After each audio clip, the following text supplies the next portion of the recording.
Now we start in Europe, where US President Trump has held a bilateral meeting with UK Prime Minister Keir Starmer, where both leaders discussed the strong relationship between their respective countries. British Prime Minister Keir Starmer highlighted the much celebrated special relationship, noting the support of over 2.5 million jobs across both economies. He also pointed out the presence of leading figures from both British and American businesses in the meeting. Starmer then talked about the trade deal with the US, calling it the biggest of its kind in British history, with billions flowing both ways across the Atlantic. He stressed that the UK had secured the best deal with the lowest tariffs in the world in key sectors, while acknowledged the tough negotiations. He emphasised that it was done for a reason, describing it as a win for both sides. He also underlined the significance of the upcoming technology partnership, the Tech Prosperity Deal, calling it a blueprint to win this new era together. For his part, President Donald Trump described his second state visit to the UK as an exquisite honour. Trump stated that there is no more natural partnership in the world, particularly when it comes to building up the industrial capacities of both countries, which he considered crucial for defence. Trump also revealed that more than $17 trillion had been invested in the US this year. He credited the impact of tariffs in generating trillions of dollars for the country, asserting that without them, the US would have only a fraction of the investment seen. Both the countries signed various agreements, including investments from Microsoft, Nvidia, CoreWave, and also the cooperation on the civil nuclear power deal, where US company X Energy and British company Centrica, owner of British Gas, announced a deal to deploy nuclear reactors across the UK. Let's take a listen in to what Donald Trump had to say. Inheritance. Today we're making those ties closer than ever before. We've done some things that financially are great for both countries, and we work together, and it keeps us together, and I think it's an unbreakable bond we have, regardless of what we're doing today. I think it's unbreakable. But this is very big, and I want to thank all of the incredibly talented business leaders, the best in the world, biggest in the world, here this afternoon for investing in the Anglo-American Alliance. And we're taking in trillions of dollars from tariffs, and they've been so incredible for our country, so incredible. We're keeping our companies happy. We're keeping them solid and sane, and they're very, very thrilled at what's happened. They can't even believe it. And we've never seen investment like this. Without the tariffs, we would have just a fraction of that. And we're really the only one that can do tariffs. Nobody else is. And we'll have regulation, but it'll be sane regulation. It'll be regulation that allows you to compete and do your thing, or regulations that you're able to get around and do things and you no longer have that regulation. But we slashed regulations at a level that's never been done before, and we're doing it at the same level right now. Okay, we are now looking at live visuals of Chequers, where that deal was made, a huge deal of over 200 billion US dollars. We've just seen a press conference come out of there where the US President and the United Kingdom Prime Minister exchanged words of flattery and, of course, announced that huge deal with partnerships in the likes of AI and nuclear technology, where they, of course, once again praised their special relationship, as it is so called. We are now joined by Ross Feingold, who joins us. He is a political analyst. He joins us live from Taipei in Taiwan. Thank you very much, Ross. It's a pleasure to have you on the programme. We saw flattery from both sides, Ross, as expected, in the President and Prime Minister's previous interactions. They have both been filled with positivity on both sides when it comes to their relationship, despite pressure domestically. Both leaders have called the US-UK bond the most natural partnership in the world. Do you think this rhetoric reflects reality? I think it's fair to say that it does. At the moment, the two sides have a trade deal. It's subject to further refinements.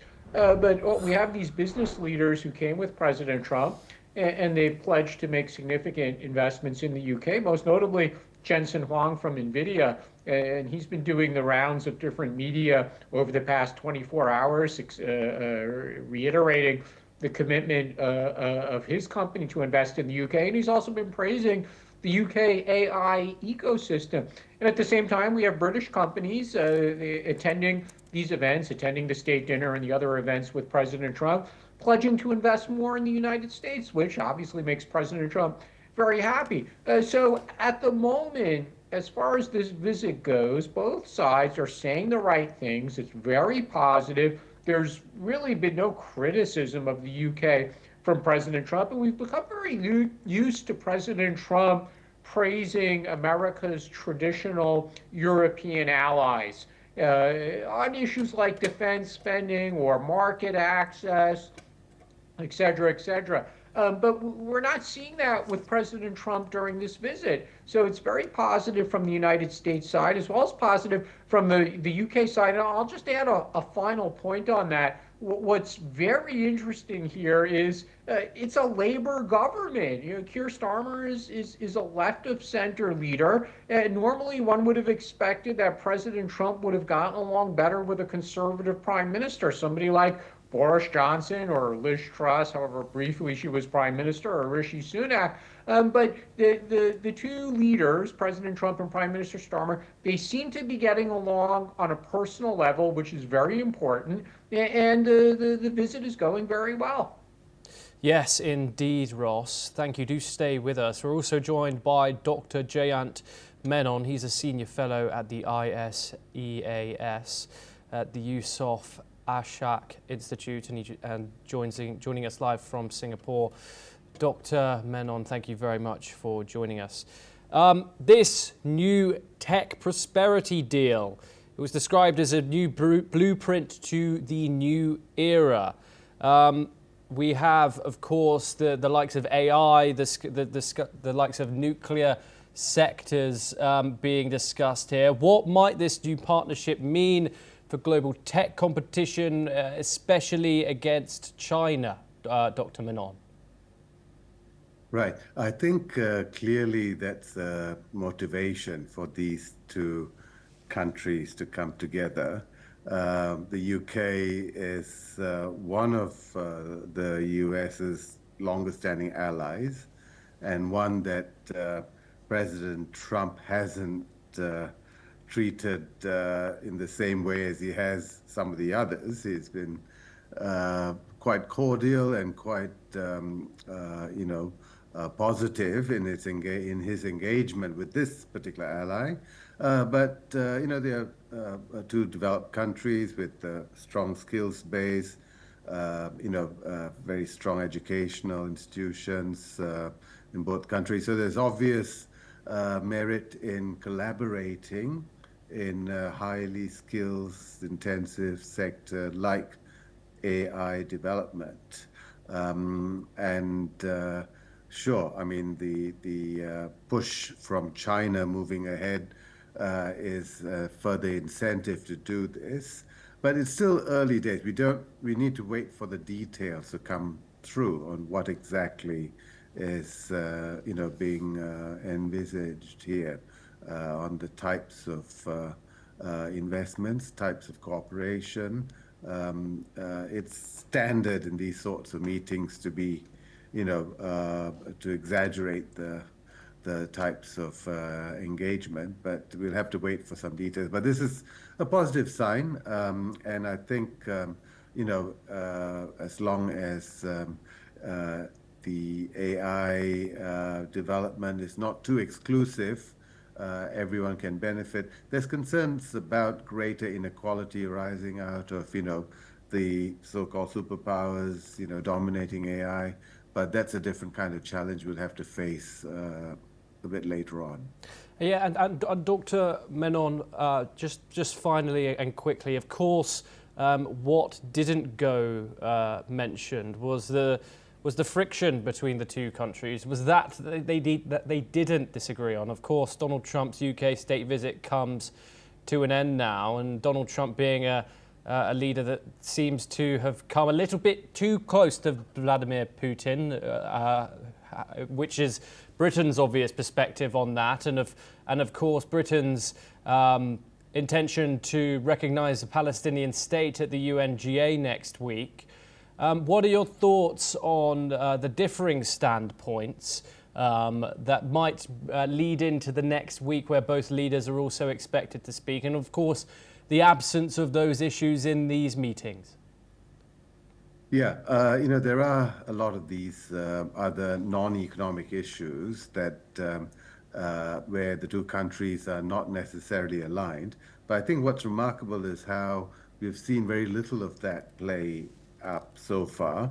Unlike when Trump goes to any other part of Europe and has discussions on NATO and so on, these have not been dominant, and they haven't interfered with the business side of things, not so far at least. And I don't think they will. I mean, the UK is keen to reestablish links after Brexit. They've got to, try and get a free trade agreement in place to guarantee market access after Brexit. And so I think they have to be a bit more accommodating. And Trump, as I said, seems to be, quite enamored by all this pomp and ceremony and all the graciousness that he's been given. So it looks like all the other negative issues can be put aside for now in this particular case, and they're going to focus on the cooperation on the business side. Yes, Dr. Menon, thank you very much for joining us here on the programme. Pleasure to having you on. We now stay in Europe next, where